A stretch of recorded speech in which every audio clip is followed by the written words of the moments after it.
बोलो बम बम महादेव बम बम।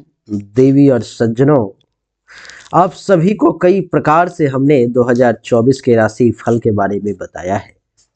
आपको हमने बहुत सारे ग्रहों का फल बताया है, लेकिन शनिदेव कैसे छूट सकते हैं।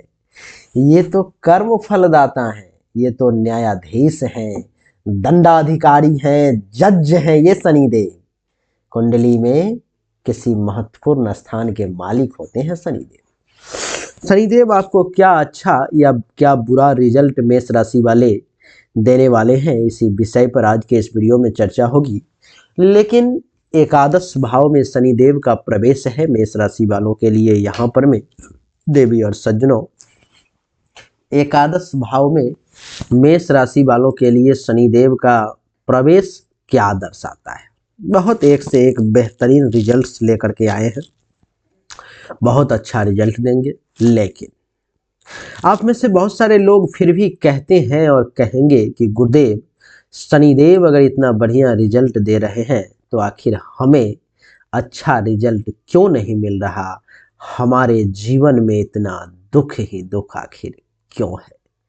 देवी और सज्जनों, ऋतुराज बसंत का जब आगमन होता है तो जितने भी पेड़ पौधे हैं सब नव कुस्मित नव पल्लवित हो जाते हैं, उसमें नई नई पत्तियां आ जाती हैं। लेकिन करील का एक ऐसा पौधा है जिसमें पत्तियां नहीं आती। तो क्या इसमें ऋतुराज बसंत का दोष है।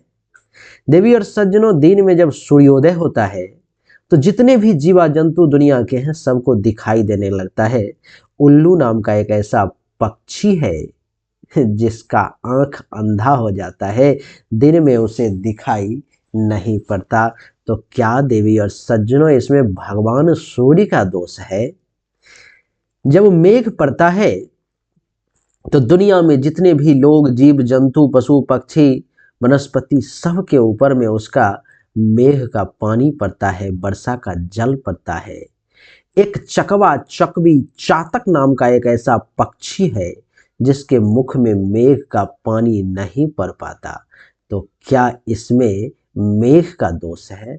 नहीं देवी और सज्जनों, मेघ अपना काम सही तरीके से कर रहा है, सूर्य अपना काम सही तरीके से कर रहे हैं, बसंत राज ऋतु अपना काम सही तरीके से कर रहे हैं।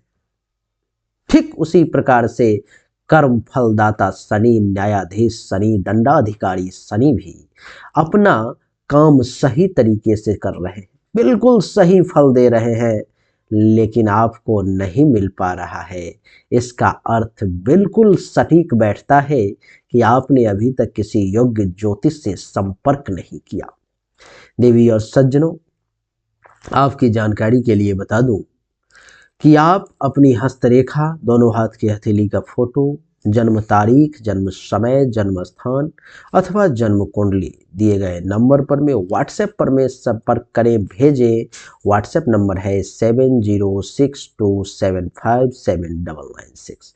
इस नंबर पर में आप भेज सकते हैं। इस नंबर पर भेजने के कारण, भेजने के बाद आपको उचित जानकारी मिलेगी। लेकिन हमेशा ये ध्यान रखें कि राजा जोगी देखना, खाली हाथ न देखना। ये फ्री सर्विस नहीं है, पेड सर्विस है। हर काम की एक कीमत होती है जो आपको देनी पड़ेगी। आइए देवी और सज्जनों, चर्चा को आरंभ करें और जानने की कोशिश करें कि 2024 में शनिदेव जो मेष राशि वालों के लिए कुंडली के एकादश भाव में विराजमान है, आखिर उसका क्या परिणाम है। कुंडली के एकादश भाव में कर्म फलदाता शनि के बैठने के कारण ये आपको दीर्घायु बनाएंगे। ये जो है सो आपको दीर्घायु बनाएंगे, आपकी जिंदगी को लंबा करेंगे। आपके ऊपर में, आपके जान के ऊपर में भी अगर मेष राशि वाले किसी प्रकार की कोई परेशानी आने वाली होगी, कोई संकट आने वाली होगी, तो उसको भी कर्म फलदाता शनि हरने की क्षमता रखते हैं, बदलने की क्षमता रखते हैं और बदलने का प्रयास भी करेंगी। दूसरी बात कि शनि के एकादश भाव में बैठने के कारण मेष राशि वाले 2024 में शनिदेव जो हैं सो आपको क्रोधी बना देंगे, गुस्सैल बना देंगे। इस वर्ष आपका गुस्सा अपने सीमा पर होगा, छोटी छोटी बातों को लेकर के आप क्रोध में आ जाएंगे, छोटी छोटी बातों को लेकर के आप गुस्सा में आ जाएंगे, जो कि ठीक नहीं है आपके लिए देवी और सज्जनों। क्रोध पर में कंट्रोल करें। कहते हैं कि क्रोध और तूफान जब शांत होता है तब पता चलता है कि आखिर कितना नुकसान हुआ। देवी और सज्जनों, कुंडली के एकादश भाव में शनि के बैठने के कारण आप ये अनुभव करेंगे कि आपका मन थोड़ा सा चंचल हो गया है। चंचलता का क्या अर्थ है? आखिर कैसे चंचल हो गया, कैसे समझेंगे? तो इसका अर्थ ये हुआ कि 2024 में आप ये अनुभव करेंगे कि एक काम पर में मन को लगाना आपको जो है सो नहीं हो पाएगा। आपका मन बार बार जो है सो भागेगा, और जब आपका मन बार बार भागेगा तो आपका काम सही तरीके से नहीं हो पाएगा। इसलिए मन की चंचलता पर काबू करना, हे अर्जुन, जरूरी है। आप अर्जुन हैं, मैं भगवान कृष्ण की तरह आपको बता रहा हूँ, मार्ग दिखा रहा हूँ। इसलिए हे अर्जुन, आप मेरी बातों को ध्यान से सुनो। देवी और सज्जनों, कुंडली के एकादश भाव में शनि के बैठने के कारण और क्या होगा कि इस समय में जो शिल्पी लोग हैं, शिल्पकार हैं, जिनको इमेज, चित्र, मूर्ति वगैरह बनाने का शौक है, उन लोगों के लिए शनिदेव वरदान बन करके आएंगे। बहुत अच्छे तरीके से मूर्तियों को बना पाएंगे, बहुत अच्छे तरीके से शिल्पी कला कर पाएंगे। हे अर्जुन, तुम ये भी देखो कि शनि के कुंडली के एकादश भाव में बैठने के कारण इस समय में तुम सुखी रहोगे। तुम्हें हर सुख देने का प्रयास शनिदेव मेष राशि वाले करेंगे। मेष राशि वाले, आपको एक बात और बता दो कि शनिदेव के एकादश भाव में बैठने के कारण ये आपको योगाभ्यासी बनाने का प्रयास करेंगे। आपका ध्यान, आपका मन योग की तरफ खींचने की कोशिश करेंगे।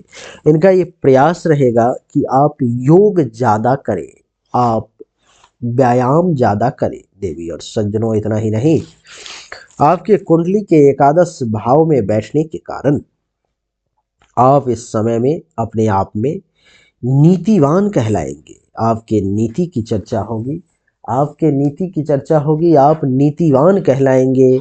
आपके बारे में लोग ये कहेंगे कि ये व्यक्ति नीति से हटकर कभी बात नहीं करता। देवी और सज्जनों, आप इस समय में बहुत ही ज़्यादा परिश्रमी रहेंगे, मेहनत परिश्रम से नहीं चूकेंगे। जगत जननी जगदम्बा मैया जानकी कह रही हैं कि क्या बताऊं, क्या कहूं, माता धरित्री जन के पिता में, स्वामी चरामो जगताम धीसः,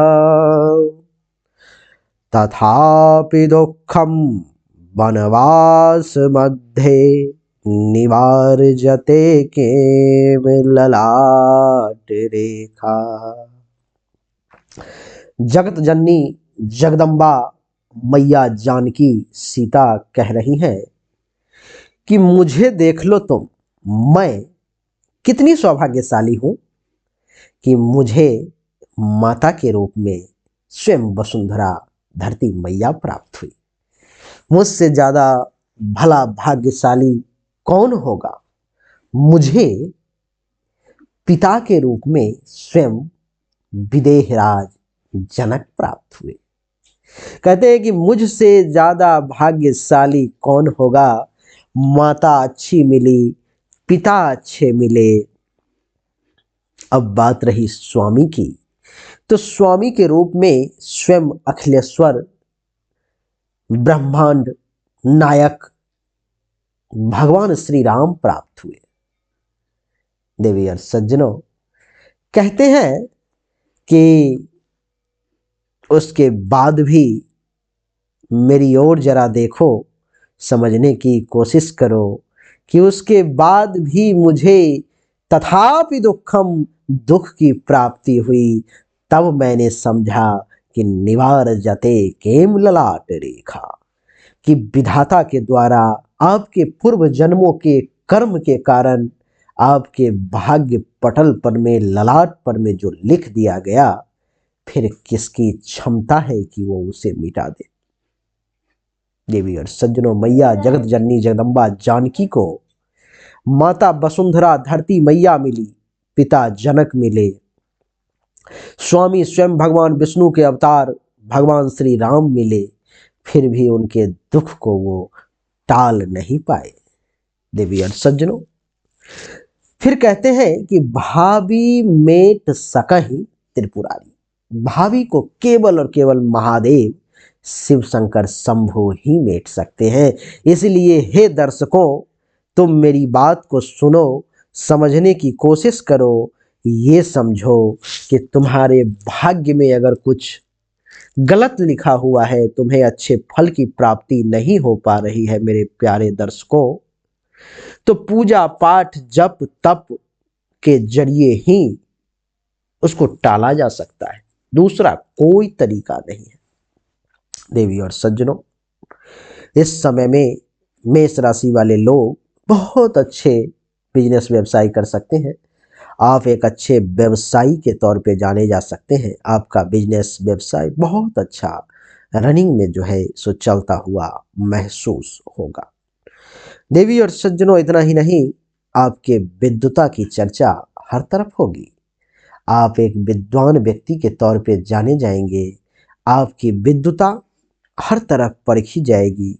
लोग ये समझेंगे कि ये जो मेष राशि का व्यक्ति जो है, ये जो अर्जुन है, ये विद्वान है, ये जो श्रवण करता है, ये विद्वान है। इस समय में पुत्र संतान अगर आपको है, उसके ऊपर में थोड़ा सा संकट है। उस मामले में आपको थोड़ा सा सतर्कता बरतने की आवश्यकता है और कन्या संतान से सुख की प्राप्ति होगी। रोग से स्वयं शनिदेव आपकी रक्षा करने का प्रयास करेंगे और शरीर में बल देने की, ताकत देने की, ऊर्जा देने की कोशिश करेंगे। देवी और सज्जनों, तो शनिदेव का कुछ फल बड़ा संक्षिप्त में इस प्रकार से था जो हमने आपको बताने की कोशिश की। उम्मीद करता हूं कि आप समझ चुके होंगे, आपको अच्छा लगा होगा। अगर आपको अच्छा लगा, समझ चुके, तो वीडियो को लाइक कर दें। देवी और सज्जनों, अच्छा फल घटित होते हुए भी अगर आपको अच्छा फल नहीं मिल पा रहा है, तो अपनी हस्तरेखा अथवा जन्म कुंडली की जांच अवश्य करवाएं। फीस के पैसों का मोह ना करें। ये व्हाट्सएप नंबर है 7062757996। इस नंबर पर मैं आपको अपनी जन्म तारीख, जन्म समय और दोनों हाथ की हथेली का फोटो भेजना है। आपको सही और उचित जानकारी प्राप्त हो जाएगी। आप सभी का एक बार फिर से बहुत बहुत धन्यवाद। Thank you so much. जय हिंद, वंदे मातरम। बोलिए राधे राधे।